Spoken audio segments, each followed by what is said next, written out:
ಅದ್ಯಾವಾಗ ನಮ್ಮ ರಾಹುಲ್ ಗಾಂಧಿ ಹಾಗೆ ಆತನ ಅಭಿಮಾನಿಗಳು ಸಂಸ್ಕೃತವನ್ನ ತುಂಬಾ ತುಂಬಾ ಚೆನ್ನಾಗಿ ಕಲಿತು, ಅರೆದು ಕೂಡಿದ್ದು, ಮನುಸ್ಮೃತಿಯನ್ನ ಓದಿ, ಮನುಸ್ಮೃತಿಯಲ್ಲಿರುವಂತಹ ವಿಷಯಗಳನ್ನ ತುಂಬಾ ತುಂಬಾ ಚೆನ್ನಾಗಿ ಅರ್ಥ ಮಾಡ್ಕೊಂಡ್ಬಿಟ್ರು ಅಂತ ನಾನು ಇವಾಗ ಕುತ್ಕೊಂಡು ಯೋಚನೆ ಮಾಡ್ತಾ ಇದ್ದೀನಿ. ನಾನು ಯಾಕೆ ಯೋಚನೆಯನ್ನ ಮಾಡ್ತಾ ಇದ್ದೀನಿ ಅಂದ್ರೆ, ನಾನು ಸಂಸ್ಕೃತದಲ್ಲಿ ತುಂಬಾ ತುಂಬಾ ಪರಿಣಿತ ಅಂತ ಹೇಳಿಕೊಳ್ಳುವಂತಹ ದೊಡ್ಡ ದೊಡ್ಡ ಸಂಸ್ಕೃತದ ಪಂಡಿತರೇನೆ ಸಂಸ್ಕೃತದ ಪದಗಳನ್ನ ಟ್ರಾನ್ಸ್ಲೇಟ್ ಮಾಡುವಾಗ ಉಲ್ಟಾ ಸೀದಾ ಎಲ್ಲ ಮಾಡಿಬಿಟ್ಟಿದ್ದಾರೆ. ಕಾರಣ, ಒಂದು ಸಂಸ್ಕೃತದ ಪದ 10 ಅರ್ಥಗಳನ್ನ ಕೊಡುತ್ತೆ. ಹಾಗೇನೆ ಇವತ್ತಿನ ಏನು AI ಟೆಕ್ನಾಲಜಿ ಇದೆ, ಆ AI ಟೆಕ್ನಾಲಜಿಯು ಸಹ ಸರಿಯಾದಂತಹ ರೀತಿಯಲ್ಲಿ ಟ್ರಾನ್ಸ್ಲೇಟ್ ಅನ್ನ ಮಾಡೋದಿಲ್ಲ. ನಾನು ತುಂಬಾ ಕಡೆ ನೋಡಿದ್ದೀನಿ, ಗರುಡ ಪುರಾಣವಾಗಿರ್ಬೋದು, ಹಾಗೆ ಮಾರ್ಕಂಡೇಯ ಪುರಾಣವಾಗಿರ್ಬೋದು, ಮತ್ಸ್ಯ ಪುರಾಣವಾಗಿರ್ಬೋದು, ಕೆಲವೊಂದ್ ಕಡೆ ಎಲ್ಲ ಮಾರ್ಕ್ ಮಾಡ್ಬಿಟ್ಟು ನಾವುಗಳು ಕೇಳ್ತಾ ಇದ್ದೆವು, ಈ ರೀತಿಯಾಗೆಲ್ಲ ಎರರ್ಗಳಿದೆಯಲ್ಲ, ಇದ್ರ ಅರ್ಥ ಸರಿಯಾಗಿ ಗೊತ್ತಾಗ್ತಿಲ್ಲ ಅಂತ ಅಂದ್ಬಿಟ್ಟು. ನಿಮ್ಗೆ ಒಂದು ಉತ್ತಮವಾದಂತಹ ಉದಾಹರಣೆಯನ್ನ ಕೊಡ್ತೀನಿ ನೋಡಿ, ಯಾವ ರೀತಿಯಾಗಿ ಜನ ಕನ್ಫ್ಯೂಸ್ ಆಗ್ಬಿಟ್ಟು ಏನೆಲ್ಲ ಅರ್ಥವನ್ನ ಮಾಡ್ಕೊಂಡ್ಬಿಡ್ತಾರೆ ಅಂತ. ಮಾಮಸ, ಈ ಮಾಮಸ ಎಂಬ ಸಂಸ್ಕೃತ ಪದವನ್ನ ಟ್ರಾನ್ಸ್ಲೇಟ್ ಮಾಡುವಂತಹ ಸಮಯದಲ್ಲಿ ಮಾಂಸ ಅಂತ ಮಾಡ್ಬಿಡ್ತಾರೆ.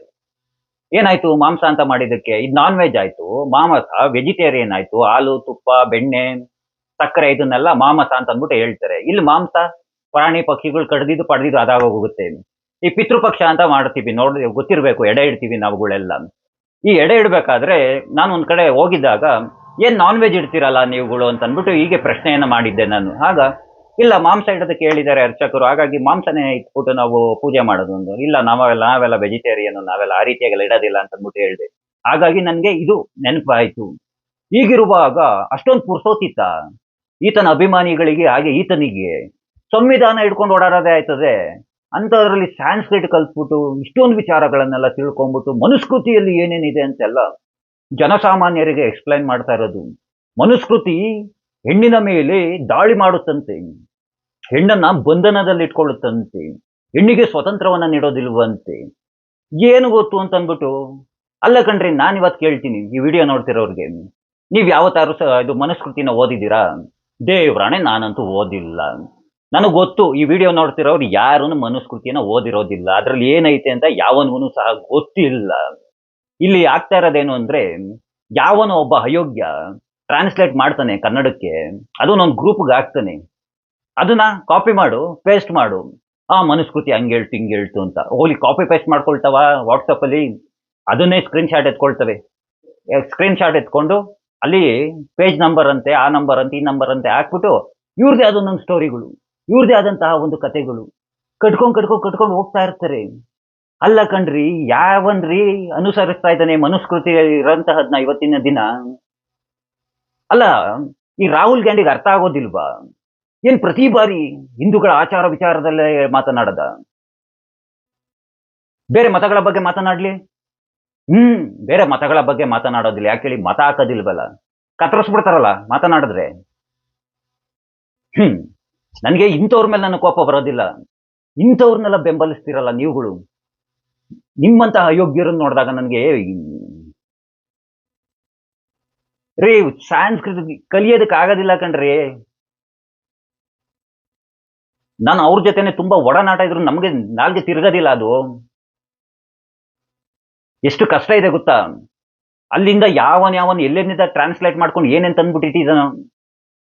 ಈಗ ನೋಡಿ, ಇವಾಗ ನಾನು ರಾಮಾಯಣ ಓದ್ತೀನಿ ಅಂತ ತಿಳ್ಕೊಳ್ಳಿ, ನನಗೆ ಯಾವ ರೀತಿಯಾದ ಅನುಭವ ಆಗುತ್ತೆ, ನಾನು ಇನ್ನೊಂದು ಪುಸ್ತಕ ಬರಿತೀನಿ, ಶ್ರೀಕಾಂತ್ ಶೆಟ್ಟಿ ಬರೆದಿರುವಂತಹ ರಾಮಾಯಣ, ಅಲ್ಲೇನೋ ಓದ್ಕೊಂಡು ಹೋಗ್ತಾನೆ.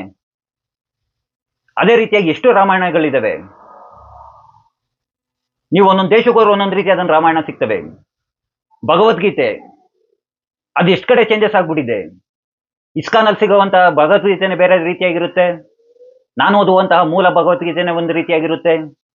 ಒಂದೊಂದು ಕಡೆ ಹೋದ್ರೆ ಒಂದೊಂದು ಕಡೆ ಒಂದೊಂದು ರೀತಿಯಾದಂತಹ ಗೀತೆ ಸಿಗುತ್ತೆ. ಇನ್ನು ಇತ್ತೀಚೆಗಂತೂ ಕೆಲವೊಂದಷ್ಟು ಹುಚ್ಚುಗಳು ಸ್ಟಾರ್ಟ್ ಆಗ್ಬಿಟ್ಟಿದ್ದಾವೆ. ಕೃಷ್ಣ ಹೇಳಿದ್ದು, ಅವ್ರಿಗೇನ್ ಅನ್ಸುತ್ತೋ ಅದನ್ನ ಹೇಳ್ಬಿಡೋದು, ಕೃಷ್ಣ ಹೇಳ್ದ ಅಂತ. ನನ್ನ ಕರ್ಮ ಎಲ್ಲಪ್ಪ ನೋಡಿದ್ದೀನಿ ನಾನು, ಕೃಷ್ಣ ಹೇಳಿರೋದನ್ನ ಗೀತೆಯಲ್ಲಿ ಅಂತ ಅಂದ್ಬಿಟ್ಟು ನಾನು ಹುಡುಕಾಡ್ತಿರ್ತೀನಿ. ಇವ್ರಿಗೆ ಏನೇನು ಅನುಭವ ಆಗುತ್ತೆ ಅದನ್ನ ಕೃಷ್ಣ ಹೇಳ್ದ ಅಂತ ಒದರುತ್ತಿರ್ತವೆ ಸೋಷಿಯಲ್ ಮೀಡಿಯಾದಲ್ಲಿ. ಹಾಗಾಗೇನೆ ಅರ್ಥವನ್ನ ಮಾಡ್ಕೊಳ್ಳಿ, ಸಂಸ್ಕೃತದಲ್ಲಿರುವಂತಹ ಪದಗಳನ್ನ ನೀವು ಅಷ್ಟು ಸುಲಭವಾಗಿ ಅರ್ಥವನ್ನ ಮಾಡ್ಕೊಳ್ಳೋದಕ್ಕಾಗೋದಿಲ್ಲ.